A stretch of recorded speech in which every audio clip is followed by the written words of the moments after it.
Hey, bourbon brothers and sisters, Angry Mac here today for my craft journey. But before you join me, please hit that subscribe button. It is free, doesn't cost a thing. Subscribe, share, like, do your thing, man. Help me out, help me grow. If you've come across my page and my content, you like what I'm doing. You like bourbon, you like whiskey, you like talking about it. So today, my craft journey takes me from my house about a 45-minute train ride into Brooklyn, the Brooklyn Navy Yard, Kings County Distillery. And I know you're thinking, whiskey in Brooklyn, Mac? What is that about? Whiskey in Brooklyn? When did Brooklyn decide that it can compete with Kentucky? What the heck is going on there? You know when it decided? Somewhere around 210, when the two owners, or the two founders, Colin Spellman and David Haskell, decided in their little apartment they were going to start cooking stuff up. They were like moonshiners, and if you read any of Colin's books, you know his history from Kentucky, moonshine, the whole thing. But they decided somewhere in Brooklyn, little apartment, they probably had some still in the bathtub, highly illegal, welding things together, putting out some juice, selling it for $5 a little bottle. Who knows? But that's how the story goes. It started in their little apartment. You know, and people try to think about Brooklyn. What is special about Brooklyn besides hipsters, $12 lattes, rent that's astronomical, and a rick house? You heard me, a rick house. Not only a rick house, this is New York City's first legal distillery since Prohibition. And if you've ever been there, it's absolutely fantastic. We'll get into that. But they have two sections. They have the Gatehouse, which is their bar, venue, and that's been there since 1896. Then they have I think it's the Paymaster Building, 1899, where the magic happens, where everything happens, and it is just incredible to be in that area. It's a very historic area. If you haven't been to Brooklyn, you really should get to the Navy Yard and specifically get to Kings County Distillery. But we'll get back in that. Kings County, craft distillers, they don't source. They mash on site, they ferment on site, they distill on site, they age on site. All of it goes on there in Brooklyn at the Navy Yard. All of it. Been there many times, tremendous facility, and you see each step of the process as you're going there. Even comes with two distillery cats. I'm just saying, there the cats are walking around, but everything is done there. This really is a grain to glass. Now, it's not farm to glass because they're not farmers. You know, they say a tree doesn't grow in Brooklyn, neither does corn. Corn doesn't grow in Brooklyn, wheat doesn't grow in Brooklyn, none of it grows in Brooklyn. You know what grows in Brooklyn? An occasional tree and apparently some great whiskey, or at least I think it's some great whiskey. What they put out bourbon, they put out a peated bourbon, they put out rye, American single malt, they put out moonshine, they do some experimental stuff, and I've got three in front of me here. I've got the Kings County Barrel Strength from this year, batch 20, that's a hazmat, just because it's a hazmat. And I always tell people, when you see the Kings County, the darker it is, you're prepared for a treat. And this bottle is about $99. $99 well spent, just so you're not going to find anything for $99 that's going to be better than this. This is absolutely amazing, and if you know, you know. I don't know what to tell you. Then we have over here is a Sealbach's pick, and Sealbach's does great picks. This is the 90 proof private barrel straight bourbon whiskey, and then here's one of their experimentals. This is a experimental Irish whiskey, American whiskey, right up my alley. This is one of their experimentals, along with a grapefruit. They have an experimental. I know right now they have a coffee, but if you go there, they have many different experimental batches. And you go there, it's very overwhelming because there's just stuff everywhere. Like most distilleries, it really is made for you to drink. You go to the Gatehouse and they have their own cocktails, and there you could really see everything and mix and match, and the tastings are phenomenal.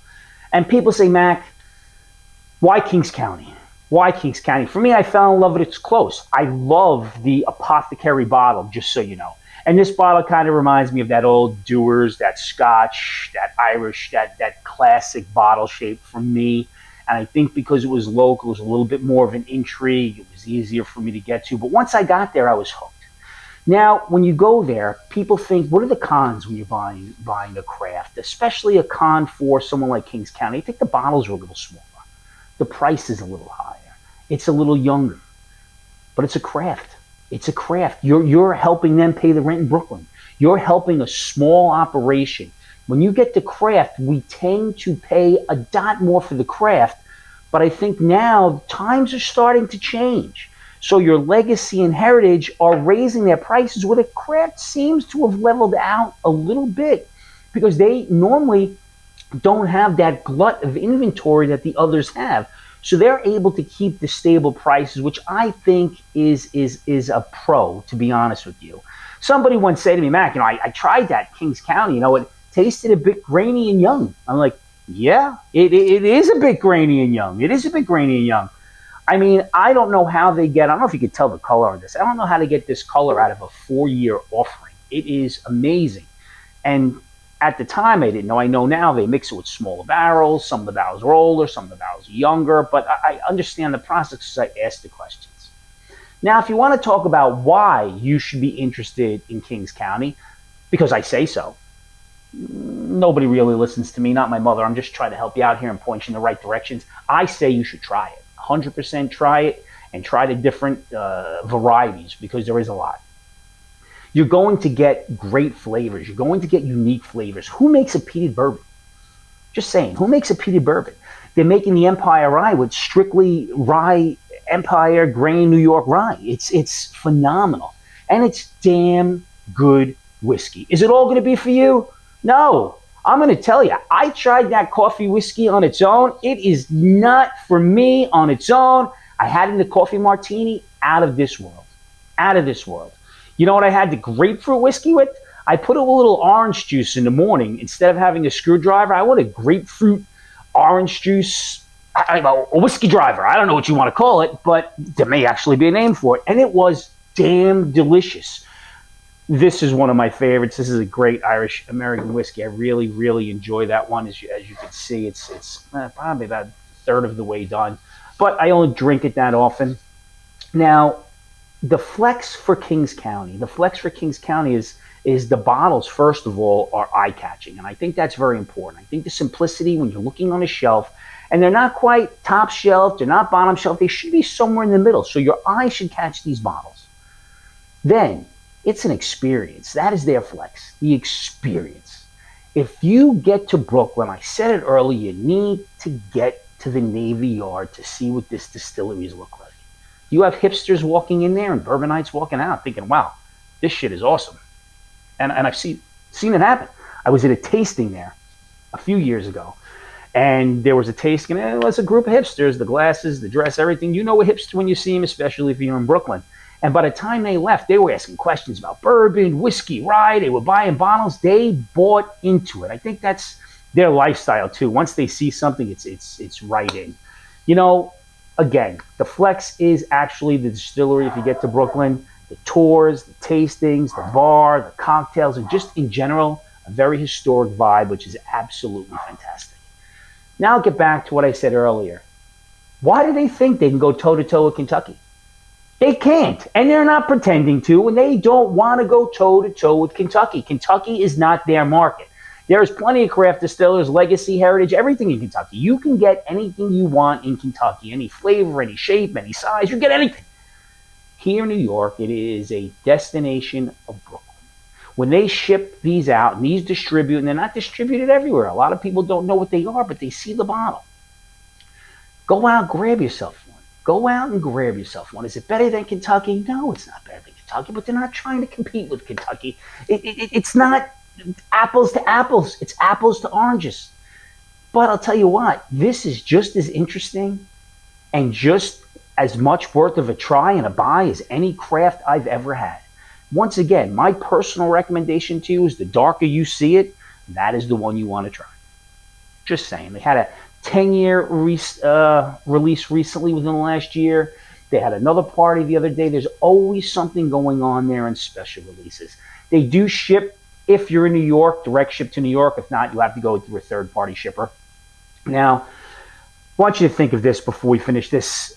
Remember, this is a craft journey.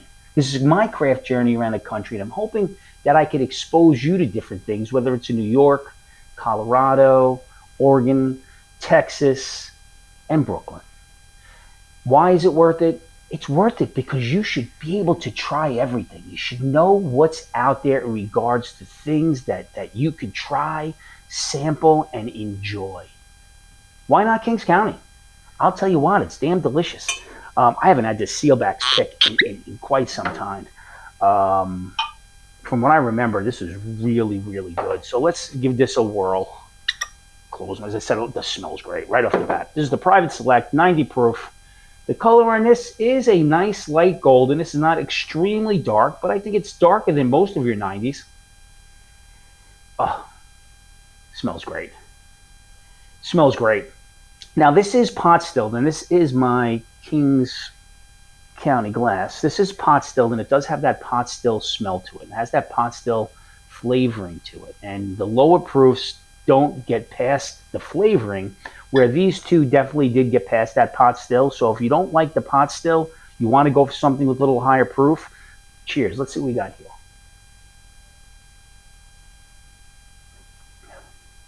Yeah, this is nice and tasty. It's got a lot of cinnamon. It's got a lot of honey. It's got a lot of maple. This is an outstanding everyday pour at 90 proof. A little bit more of a hug than you would expect from a 90 proof. Kings County is doing it right. It's damn delicious. You have to give it a try. If you see it on the shelf, it is worth it. Now find the people you love. Give them a hug. Tomorrow's not guaranteed. Remember this. It's never ever what's in the glass, although what's in the glass only going to make it better. It's who you're sharing the glass with. And today, I'm sharing it with you. Cheers, everybody. You get a chance to try Kings County, you got to try it.